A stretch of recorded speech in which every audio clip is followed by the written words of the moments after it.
a young man asked the question. He said, if everything comes from Hashem, why can't you just stick your hand out the window and just Hashem just gives you the money, right? Because you have to understand that your efforts and Hashem giving you money are two different things. Yes, Hashem doesn't need you to do something for Hashem to give you money. There are people who have inheritances. There are people who win lotto games. There are people who get gifts. There's people who work very little and they end up getting a tremendous amount for what they have. And there's some people who have a mazel in which money comes to them. And there's some people who have to work extremely hard, and money is very difficult for them, because that's the best thing for each person. Hashem could say that. Hashem says, I don't need you. I don't need your efforts to be able to give you money. But Hashem will withhold the money because He wants you to go through ishtalos, because that's the best thing for you. Yes? A person can say, Hashem give me money, sticks his hand out the window, and Hashem says, no, that's not the best thing for you. The best thing for you is that you have to go out and you have to go to work and you have to feel like a slave, and your boss has to put you down and never compliment you for the good things you do and criticize you for the bad things you do and criticize you for the bad things that other people do.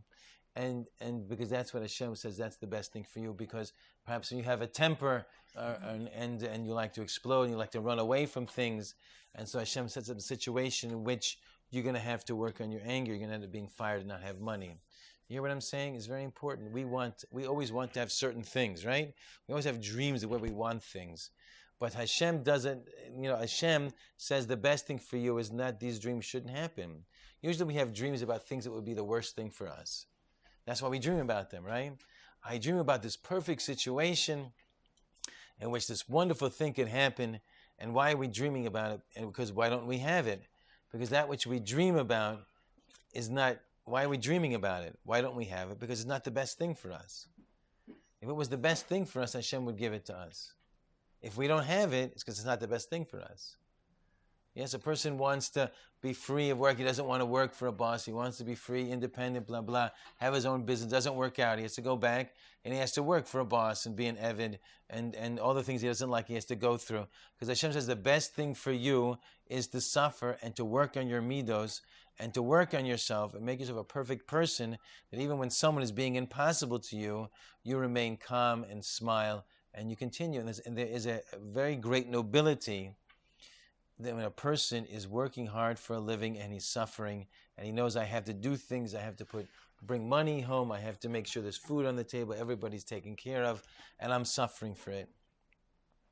And that's the gratitude you have to a father. That my father went and he had to go through so many difficulties so that I can have a better life. And that's why you end up loving the father. There's a greater love, there's a tremendously powerful love that a child has for his father. And this is something that in this society is run by the Yetzer Hara. The Yetzer Hara is constantly, since the 1960s, that the Yetzer Hara has been always to buck authority, to go against, always question authority was the term in the 1960s, So, because the thing is, what the one they're trying to question is Hashem. The one they want to defy is Hashem. The one they want to rebel against is the Kodesh Baruch Hu. And the one who represents the leader of a family, is the father. So the whole brunt of, and the whole of society is fighting a war against the Kodesh Baruch Hu. Because, that's the whole Migdal Bavel. They had the Tower of Bavel, in which all the people said, let's build a tower, get up to where Hashem is, let's fight a war against the Kodesh Baruch Hu.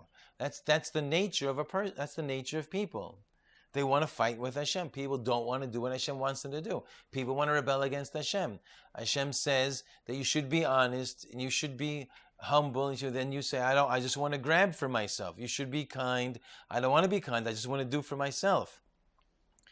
People are constant with the whole theory. Theory means something that's never been proven. It's make-believe. The whole theory of evolution is just this guy, Charles Darwin, who got kicked out of theological school because he was the one that invented, the fart cushion that people sit on and makes the noise. So Charles Darwin invented it, and he put it under the chief parish's seat, and he sat down and made that big noise. And he got kicked out. So as revenge, I usually don't use words like that, but I just decided for shock value. But that for revenge, he created this whole thing in which you can believe it. You can explain how the world could be created without a God. Yes. So, and everyone went crazy over it. No one's, how could plan and purpose be happened by accident? Evolution says there is no God. There's no nothing. It just happened. It just happened. It's going to take a whole bunch of tube of paints like this, 40 different colors. It's a big canvas. It's like this. And it comes out the Mona Lisa. Could happen? No, it couldn't. So if it can't happen, this would happen a billion. A person would do this a billion times. They've never come out to be the Mona Lisa. And Mona Lisa, the painting of Mona Lisa is something that's dead. So how can a living, breathing universe with spinal cords and eyelashes and eyes that dilate and a mind that can processes my ideas and I can speak and I can move? How can there be a hummingbird? How can there be Mamich, a dragonfly? How could from dirt come strawberries and blueberries and cantaloupes? From the black earth comes all these beautiful colors of flowers and beautiful tastes of fruit and vegetables. How can it all happen just by accident? It can't. It's total fantasy. It's total lunacy. It's an insane asylum. If you had, like, say you came home from work and all of a sudden there was beautiful furniture and redwood furniture and beautiful Ming vases and finest china and the most delicious foods on planet Earth, and your wife doesn't know how to cook, right? And you say, how did this happen? How did it get here? She said, well, I put all the raw materials together and took dynamite and blew up. It was a big bang. And all of a sudden happened, all these things just happened. You'd say, my dearest wife, we must go to the crazy house for you. That's what you would say. So how can a person say all this, the whole universe, it just happened, it was a big bang, it just happened, that's it. No God, no. If there's a design, there's a designer. There's a creation, there's a creator. These are simple things that we say. You can't say this table, simple, ugly table. I shouldn't say that. Thank you for the table.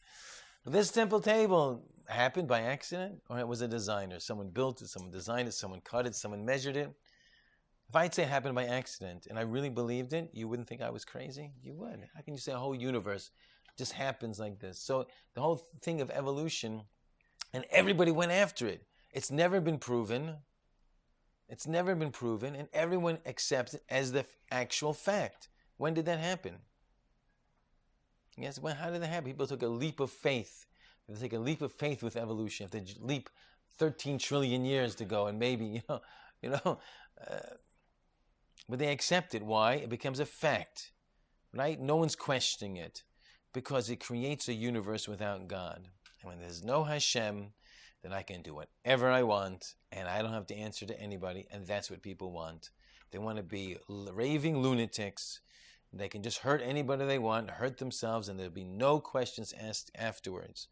And that's why everyone loves and accepts an evolution. And so the thing is, they're always fighting against the Kodesh Baruch Hu, and the one that is the authority figure in the home is the father, and that's the one that everyone goes. And if you look at all the TV shows, I used to watch TV shows, unfortunately, and always the person who was always the biggest idiot in the home was the father. He was always the person who knew the least. Always the kids knew more. How is it possible?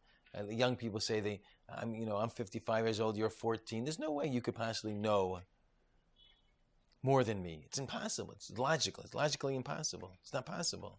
But you have TV show after play after TV show after movie after movie. The parents are dumb and the parents are misguided and the parents are old-fashioned. The parents are behind the times, and all the kids, the mothers and fathers throughout the land, and don't criticize what you can't understand. Your sons and your daughters are beyond your command. It's a terrible song to sing. Yeah, it's saying terrible, terrible things. Get out of the way if you can't lend your hand, because the times they are changing. Okay? So it's a terrible song. All these terrible, ridiculous songs encouraging people to rebel against their family. I don't watch reality TV. I don't know anything about it. Baruch Hashem. Someone tells me the reality TV show in which is a mother, a very wealthy mother, built up a very big business, and she has all these older daughters that spend the whole time cursing her. They spend the whole time cursing out the mother. That's what they tell me. The whole show is about the daughters cursing out the mother. So if people watch this, so what in 50 million, 100 million homes in America, they just curse out their parents. it's an insanity. It's an insanity. Such a thing should happen. But it is happening because we're rebelling against Hashem and we're rebelling against anything that's authority because we want that we're really rebelling against Hashem when we rebel against authority. And the father of the home is the one that represents the backbone of the home. And he's the one that represents the strength of the home. And that, the children know that my father's out and he's making a living and he's supporting the family. And he comes in, the proper father comes in, that the children know that this is the person that's going to take care of all their needs. Yes, the mother takes day to day. You have your lunch, you have your snack, you have this, you have that. But who's the one that the wife has to turn to? I need this, and she goes to her husband, and the husband gives to her. The children come to the father gives to them. The children need guidance, need advice. The mother can say, try this and try that and try this and that. But when it comes to the principle of how I'm supposed to guide my life, so I go to my father. Father's extremely important. Hashem for advice and guidance, he doesn't give us because that's not true. Hashem is hidden. You can't. Hashem, of course, you can talk to Hashem. But he doesn't answer. He does answer. In little It doesn't. Can I speak to you honestly? Can I speak to you honestly? Hashem gives you a direct answer. You just have to have the ears to hear it. Yes, if that's it. So first of all, you have to know that when you speak to a Kadosh Baruch Hu, that you have to be ready. There's going to be an answer. We just learned in the Navi Shmuel that it says that Hashem spoke into Shmuel's ear. Right. He heard a voice in his ear. Many times we can ask Hashem questions, and inside of ourselves we have a Yetzer Tov that will give us an impulse, that will give us an answer as to which way we should go. I know the best. I'm not done with the question. It's a good question. It's a big question, though. Hashem can send things in a trillion different ways, and we just have to be ready. They tell the joke of the person is trying to find the joke. The person trying to find a parking spot. Yes, it's Hashem. Yeah. Okay, okay. Yeah. I'll tell it anyway. Yeah. The person says, Hashem, I'll change my life. I'll do tshuva. I'll just send me a parking spot. All of a sudden, someone pulls out. Never mind. Never mind. And just go ahead. He doesn't realize Hashem just answered him. It happens all the time. We ask for Hashem and things work out, and we think, oh, I didn't need to ask Hashem. It worked out. You have to thank, even if your fears are unfounded, you pray for something, and you realize your fears are unfounded, you still have to thank Hashem. Where do I learn that from? We learned that from Adam Arishon. Adam Arishon did his aver, he did his chet with Chav, he ate from the Eitz Hadas. Yes? He ate from the tree of knowledge, and then after that, he noticed every single day was getting shorter than the day before, because it was coming closer to the winter time. So he thought the world is going to be destroyed because his avera. So he spent all the time like praying to Hashem, offering karbonis. And then when it got to December 21st, and the days started getting longer again, he realized it wasn't because of his chet, it was because that's just the nature of the world. But he didn't realize that. So he still made a big celebration. He still made a big celebration, celebrating the fact, even though his fears were unfounded, the fact that Hashem still answered him, he still made a big celebration. And the reason why Christmas is at that time of the year is because the pagans were already celebrating, because Adam Harishon was having a holiday on that time, December 21st, so all the pagans continued a holiday on that December 21st. And when the Christians came, they wanted people to believe in their false religion. So they said, since the pagans are already worshiping at that time, just say it's not the god of the wind, but it's Yashka Pundrix. Just take the celebration and just adjust it that it should be for the Christian religion. Yes? But that was an unfounded fear. That was an unfounded fear that Adam Harishon had.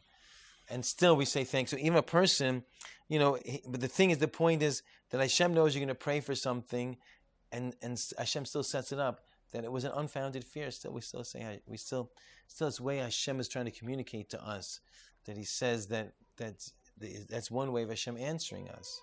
Hashem knows in the future we're going to pray for something. Hashem could set it up that by the time you pray, everything's just going to work out. To what you need. So a person has to be aware of all the different ways that Hashem, people just ask for things and they get it and they just forget that they ask. Yes. You have to have an ear to pay attention. You have to understand that Hashem does answer, and you just have to, let's wait for it. Let's hear the answer. When's it coming? The basically you're saying you can come in 1 hour, 1 week, or 1 year. The thing is like this: all tefillahs, all prayers are answered. Right? All prayers are answered. But Hashem says, if I answer it now, it could not be such a good thing for you. You know, a person could pray that he wants to get married, right? And he prays and he cries. And he wants to get married. And Hashem says, if I bring you a wife now, you'll just get divorced within 3 months because you're just a wild lunatic. So you have to, a person prays and he cries and he works on himself and he makes himself a better person and he learns more Torah and he matures and he says if he keeps on working on himself and working on himself till he becomes a person that Hashem says that, okay, now you're ready for the bigger test of not living with another person. And now so Hashem may answer the tefillahs 3 years later. Right? Hashem is not, like poof, magic, poof, poof. Can I tell you honestly? Yeah, honestly. The best thing is when I'm driving to clients or I'm driving out to give out business cards and to meet new people, I always the easiest thing for me is to throw my burden onto Hashem. Meaning, I'm going now, I'm just going to speak to a few people, I'm going to give them cards. If I get the job, I don't get the job, whatever. I'm leaving the rest up to you. I'm just going. And then that makes me satisfied. So that days that I go out, I come home, and I feel happy, satisfied, accomplished, because I know I threw everything on Hashem. It's up to Him. I gave the card. Now it's His turn to make the cards go into the right person, if he wants or if he doesn't want. And that's it. And I come home satisfied. Okay, that's it. I'm done. But I do this a couple of times. Nothing happened, but I know. So then maybe it's still traveling. Maybe it didn't reach its destination yet. A person... It's like what you're saying. Maybe that card will reach that person in a year or 2 years down the road, A person doesn't, a person has to constantly work very hard. He doesn't know what is the right formula, but he has to try everything and anything, and he can't leave any stone unturned. It's a father's and a husband's responsibility to support his family, and if he's not doing that, so then there's a criticism against him. And a person has to either, so the person has constant work, and that's just the way it is. We have respect for the father who does take care of the needs of the family, and that's my father's the one that takes care of us, and that's what the role of a father is. The father is the giver. The father gives. That's his job. The father is not a person who takes anything for himself at all. Right? He's not looking to take something because that's not his job. Everyone takes. The kids take. The wife takes. When a person has relations with his wife, it's the man giving to the woman. Right? That's defining for us right there that the man is the giver. So we get confused. We think because women have nicer natures and they like to be, give this and give that. We think women are the givers. Women are not givers. Men are the givers. Men should be the givers. They should give to their wives. They should give to their children. Yes? So, and we're not looking for anything for ourselves. We're not looking for compliments. We're not looking for praise. We don't need these things. People tell me why isn't your wife working also? I don't want my wife to work. I want her to be home, to be a mom. Usually people should not butt in other people's business. That's 100% true. But people don't make any suggestions. Also, the thing is that the Gemara says that in Rosh Hashanah, Hashem's parnasa is set. A person's parnasa is set out for him for the year. So if Hashem makes a decision, this person he's going to make $250,000 this year. That's Hashem's decision. That's what he paskined. So if a husband and wife are working, so husband gets $125 and she gets $225, and the wife says, "I'm staying home to take care of my family," Hashem finds a way that the husband should get $250,000. Yes, Hashem doesn't need your wife's efforts. It's better for the family, for the mother to be at home. And one of the reasons why the family in America is so a mess is because women are working. I'm sorry for people to say that. If a woman needs to work because for her own mental health, I have to be out there, then she should do it. But she should never think I have to work because I need to support my family. Yes, she should work because she should work, and the money she makes when she works, she should put in her bank account and not tell her husband about it. And that's her money, that's her mad money to go on vacations and buy all the dresses, all the things that she wants to buy. And I should have nothing, I should never give her money to her husband. And the husband should never ask of it either. Yeah? Because if a husband has to have amun and betachan, then he has to know that it's not his wife's responsibility to support the family.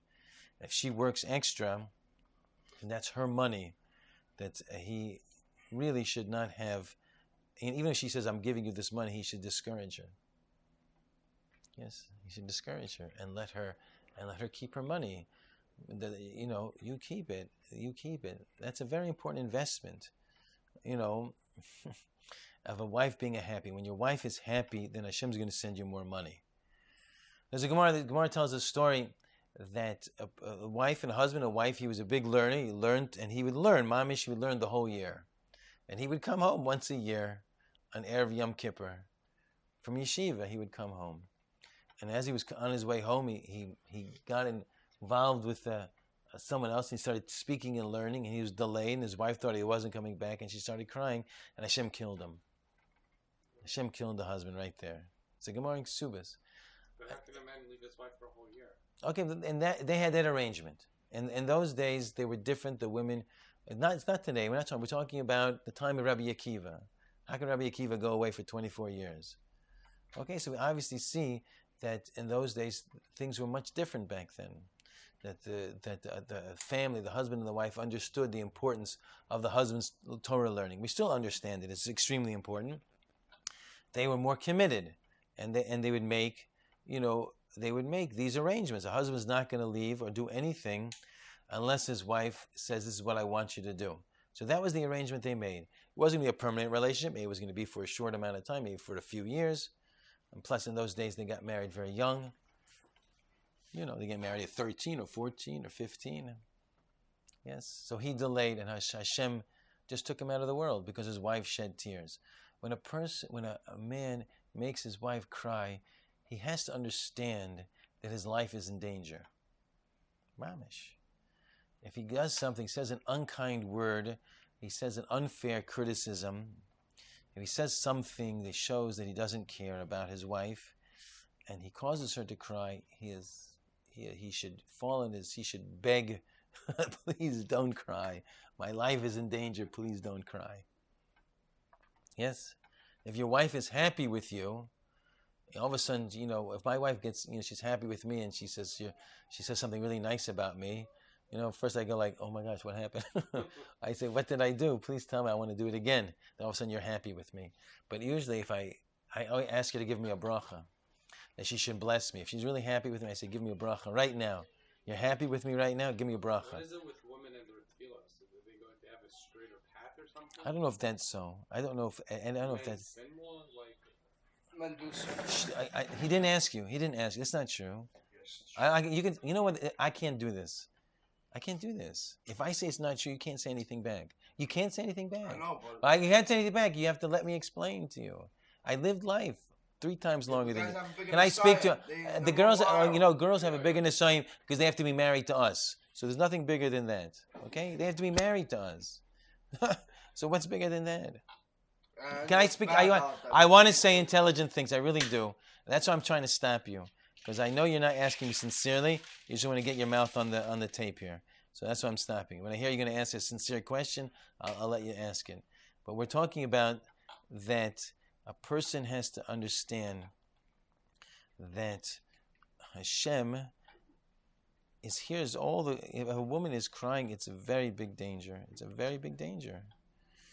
And whether a woman's tefillahs go up more readily than a man's tefillahs, I don't know.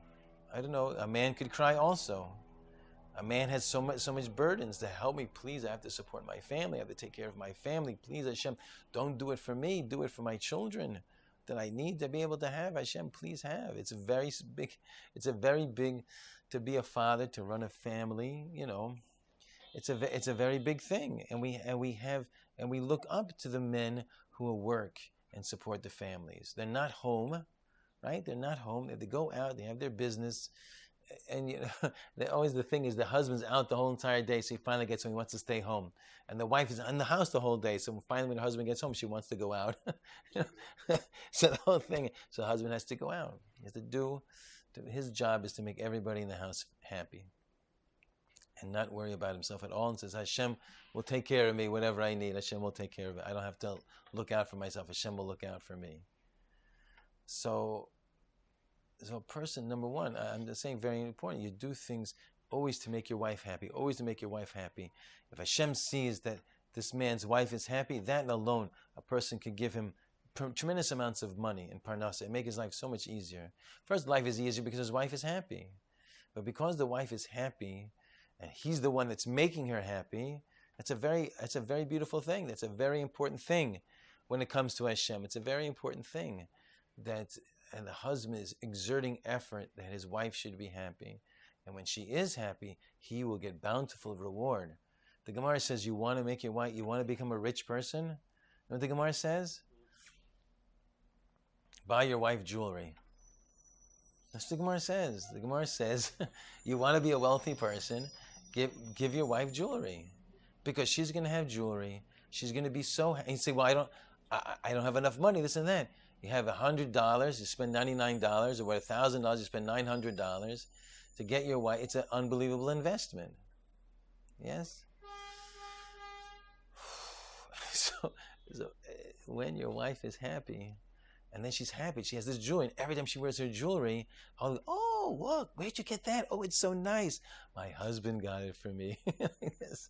And that's her pride, and she's happy. Or friends, oh, wow, that's so wonderful. My husband never gets things like that from me. She's happy, right? Now she's happy. She looks good in front of her friends. She has a pride. And then she wants to bless you, that wonderful man who always gives to me, always thinks to me. Hashem's not going to bless that person? It's very important. Everybody on planet Earth can hate your guts. But if your wife thinks you're the most wonderful person on the planet, you will go to Gan Eden. And if everybody in the world thinks you're the greatest person on the planet, and your wife hates your guts, you're going to Gehenna. I don't know, the guy rang the phone at the time. He beeped the horn at the time. If you heard that, I'll just say it again. If a person, it all depends on the wife's testimony. She's the main person. You can fool anybody on the planet to make you think you're a wonderful person, and then at home, the wife knows the truth about you, right? Bernie Madoff, he stole. I don't know anything about Bernie Madoff. I just know what everyone else knows. What happened to be in the newspapers. Let's say Bernie Madoff. Everybody hates his guts, right? He stole a lot of money from a lot of people, and he's sitting in prison. I don't know if he's still alive now. I don't even know. He gets to the next world. Everyone, he stole from me. He's this and that. Everyone testifies against him. His wife gets up there and she says, he was always so nice to me. He always gave to me anytime I needed something. He took care of my needs, took care of my children's needs. He was always polite to me, complimentary to me. Goes to Gan Eden. What the wife's testimony is the main testimony. Yes? Is there any mitzvahs or segula that one can do to help increase parnasa? So, I know, I'm sure, like giving tzedakah, right? Because you said by Rosh Hashanah Hashem determines. So if you give away most of your funds, then Hashem has to replenish it, right? I'm assuming. So everyone has there's many different schoolers. There's many different ones, but I don't know if it's worth talking about because it's not the main thing.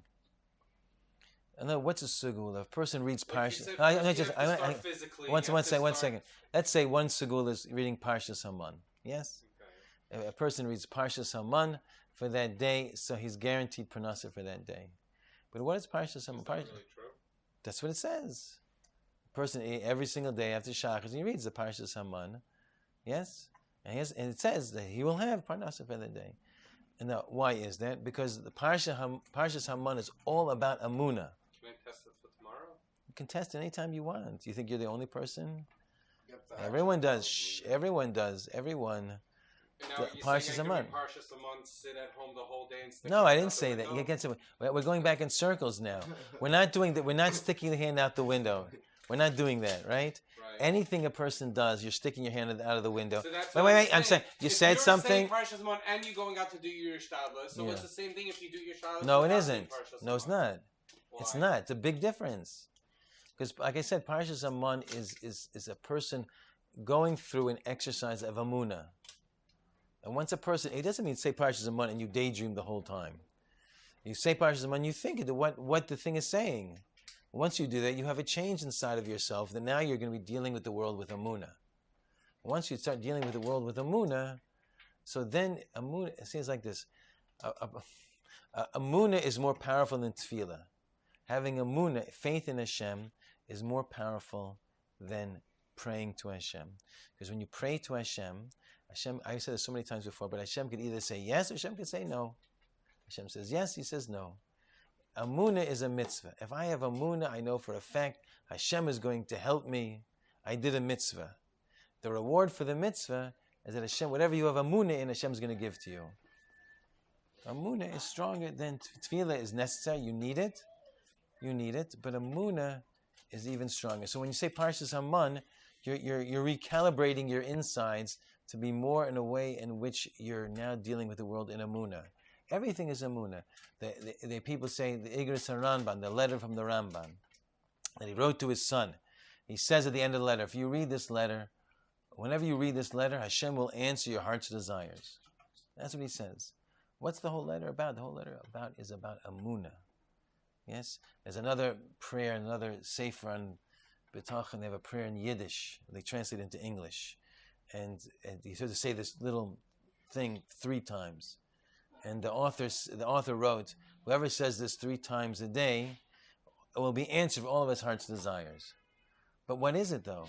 It's all Amunah. The whole speech, the whole thing you're supposed to say is Amunah. No, the Igros HaRamban is one thing. There's a second thing. I have to show it to you, but there's a little, I guess, a poem in Yiddish. But someone translated it into English, and it says you should say it 3 times. And the author said, whoever says this 3 times, Hashem will answer all of his desires. But what is it that you're saying 3 times? It's Amunah. You're saying things of Amunah. So because you're believing that you're saying something that Hashem will offer? No, because the thing itself, the thing is saying everything in the world comes from Hashem. A person cannot step over the threshold unless Hashem says he should be able to step over the threshold. Everything that's being said. You with me?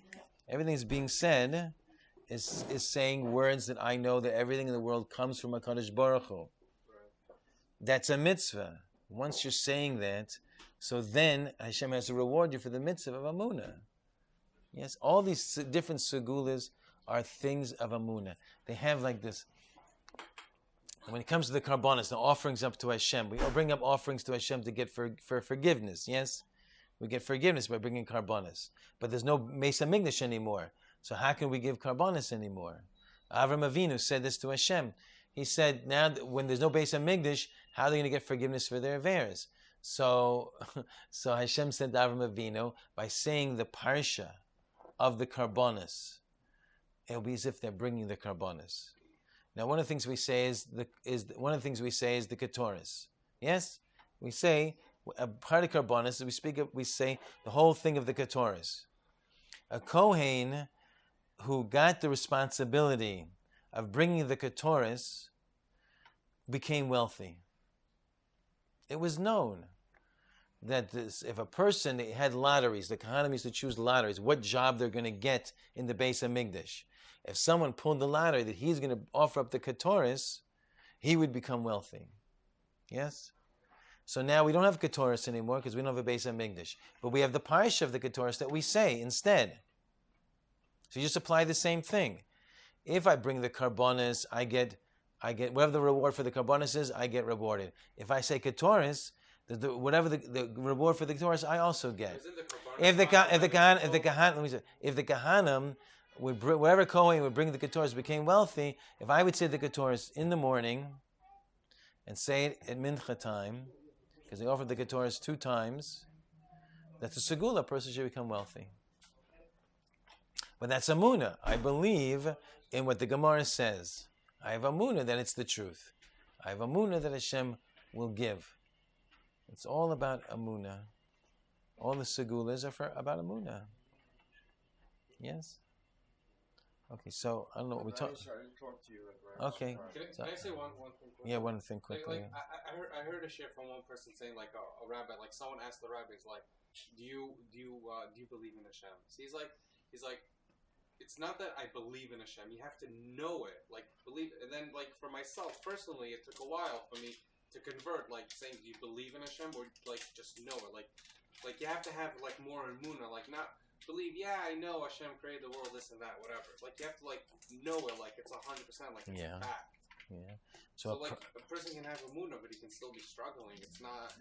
But a person's going to be struggling his whole entire life, and what a person will be struggling his whole entire life. And the struggling is that constantly we have to do whatever we can to build our emunah. Whatever we can do to build our emunah, that's what emunah means. That's what I'm saying. You can still have emunah and be struggling at the same time. It's not. But I'm not saying. The thing is, the struggle is to get more and more emunah. That's the struggle. To believe more and more in Hashem. To understand. I understand that Hashem is there all the time. A person comes in, I believe in Hashem. All of a sudden, a police officer comes with a ticket and so on and so forth, and Hashem goes out the window, and you forget all about Hashem, and you think the police officer has power over you. You go before a judge in a court of law, and your knees are shaking like the cowardly lion, and you think everything is based on what that judge is going to say. So a person can have emunah, but he has to build on his emunah. Anything that you can use to build your emunah, you have to take it as a valuable gem. If any single person is a businessman, he wants to make money, anything that's going to help him make more money, he's going to take hold of. He's going to bite at it like a shark. So the same thing we have to look for emunah. Anything that's going to build my emunah, build my belief in Hashem, my knowledge of Hashem, my trust in the Kodesh Baruch Hu. Anything to bolster it. And emunah is not like a brick building. Emunah is like a Geiger is like a thing in the stock market, goes up and down, yes? So there are times where emunah is a challenge. There's sometimes things happen that emunah is bolstered. So we're constantly being, they're sending, in Israel, they send the missiles from the Palestinians to kill the little Jewish children. Somehow the Jewish people are wicked people. I don't understand it. But, they send the missiles and they have an iron dome that comes and shoots down the mitzvah. Yes? So that's the same thing with us. There's constantly missiles being shot at our emunah. We have to fight back against that. We have to fight back against that. You have to know you're struggling all the time. The whole life is struggling. It's not a free ride, this world. People want to take drugs, and they want to sit in front of a TV, and because they know they want to zone out and just have a free ride, not think about what's going on. But that's not living, that's just existing. It's just maintaining. It's not really, it's maintaining, it's wasting time until you die. But we don't want that type of life. We want something that's going to add up to something. And so for that you have to struggle. Okay? Thank you.